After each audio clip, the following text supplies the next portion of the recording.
Pregledi i operacije dece i odraslih u specijalnoj oftalmološkoj bolnici Eliksir u Novom Sadu u saradnji sa Ruskom očnom klinikom Fjodorov iz Kaluge. Eliksir, vaš korak na putu ka svetlosti. Više od 1 miliona dece i adolescenata živi sa dijabetesom tipa 1. To nisu brojevi. To su deca koja imaju celoživotnu hroničnu bolest, koja, ako se ne leči pravilno, donosi invaliditet. Kada tako kažemo, onda redovna kontrola vida svih obolelih od dijabetesa ne predstavlja problem. Naravno, kod dece postoji i takvo oboljenje kao što je dijabetes. To je veoma teško oboljenje za čitav organizam koje se ne manifestuje samo nekakvim opštim simptomima, opšte somatskim, nego ima i manifestacije na oku. Dijabetesne manifestacije na oku sreću se kako kod odraslih, tako i kod dece. Zbog toga, naravno, ukoliko je detetu postavljena ovakva dijagnoza, njega obavezno treba da prati oftalmolog. 2 puta godišnje dete obavezno treba da bude pregledano u uslovima midrijaze, proširene zenice. Mora da bude pregledana periferija mrežnjače, kako bi se blagovremeno isključila i najmanja promena na krvnim sudovima. Ukoliko se ipak dijabetes manifestuje na oku kod deteta, onda je isto kao i kod odraslih ovakvo dete potrebno lečiti različitim vrstama lečenja, lasersko, medikamentozno, hirurško, u zavisnosti od toga kakve manifestacije ima dijabetes. Хирургическому, в зависимости от того, какие проявления диабет имеет. Još jedan od problema sa kojim se danas susreću oftalmohiruzi koji rade sa decom je i problem neprohodnosti suznih puteva, jer suze koje imaju važnu funkciju za zdrav vid moraju nesmetano da se luče i otiču bez prepreka. Проблема непроходимости слезных путей у детей – это очень распространенная проблема. Встречается она у детей. Problem neprohodnosti suznih puteva kod dece je veoma prisutan. Sreće se kod novorođenčati, manifestuje se pri rođenju ili u prvim mesecima detetovog života i uzroci neprohodnosti suznih puteva su anomalije u razvoju suznih kanala i to što nije razdvojena specijalna pregrada koja embrionalno zatvara otvor suzno-nosnog kanala.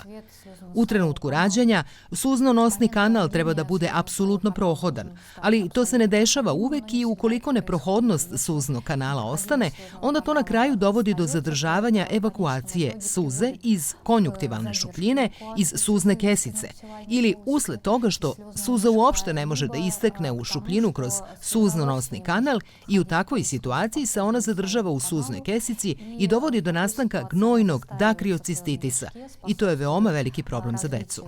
Dete obavezno treba da pregleda oftalmolog ako se posumnja na postojanje dakriocistitisa i ukoliko ova dijagnoza bude potvrđena, onda, pošto dete navrši 2 meseca, detetu je potrebno uraditi proceduru sondiranja suzno-nosnog kanala. Ukoliko ovaj problem ostane kod dece, čak i nakon procedure sondiranja, onda se može desiti da je ovakvom detetu potrebna složenija rekonstruktivna operacija na suznim putevima. Проблема сохраняется у детей даже после процедуры зондирования, то, возможно, такому ребенку потребуются более сложные реконструктивные операции на слезных путях. Specijalna oftalmološka bolnica Eliksir iz Novog Sada, kao i očna klinika Fjodorov iz Kaluge, posebnu pažnju posvećuje preventivnim pregledima odraslih, a naročito dece. Основная цель любого офтальмолога – это, конечно, не только лечение и выявление глазных заболеваний, но и профилактика. Glavni cilj svakog oftalmologa naravno nije samo lečenje i otkrivanje očnih oboljenja, nego i preventiva. Preventivom očnih oboljenja može da se bavi svaki čovek samostalno, uključujući i decu. Osnovni problem danas je, kao što smo već govorili, refrakciona patologija i svaku refrakcionu patologiju je moguće pokušati izbeći ili je makar održavati na određenom nivou. U tom cilju obavezno je pridržavati se higijene vida. Higijena vida obuhvata pridržavanje režima vida. To znači da je potrebno maksimalno usklađivati opterećenje vida sa trenucima odmora kako se ne bi dozvolilo da opterećenje vida preovlada. Pola sata nakon što se dete bavilo čitanjem, pisanjem, igranjem na blizinu, ono treba da se odmori. Ukoliko pacijent uz to zloupotrebljava gadžete, onda to predstavlja dodatno naprezanje vida. Danas nije preporučljivo da deca za kompjuterom provode više od 1,5 sata, pri čemu je ovo vreme potrebno podeliti na kraće periode.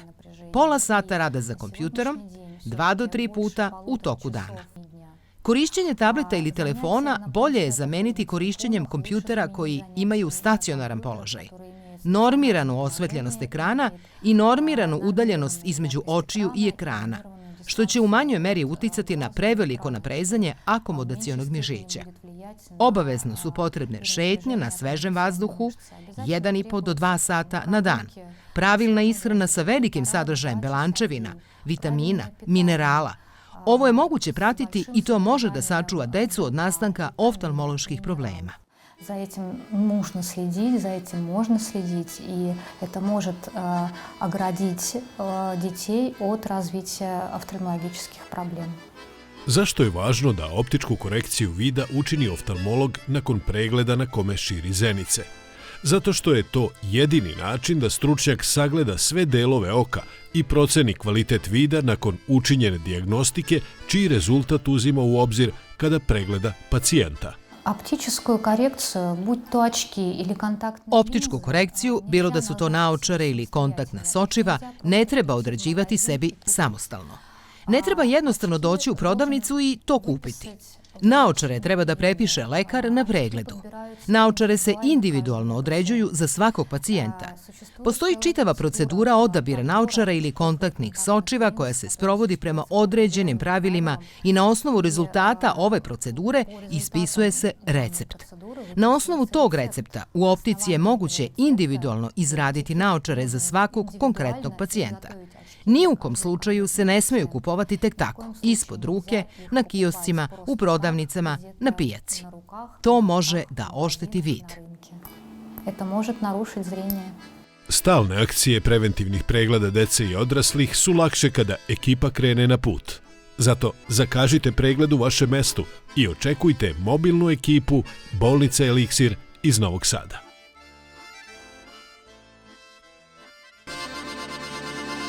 Pregledi i operacije dece i odraslih u specijalnoj oftalmološkoj bolnici Eliksir u Novom Sadu u saradnji sa Ruskom očnom klinikom Fjodorov iz Kaluge. Eliksir, vaš korak na putu ka svetlosti.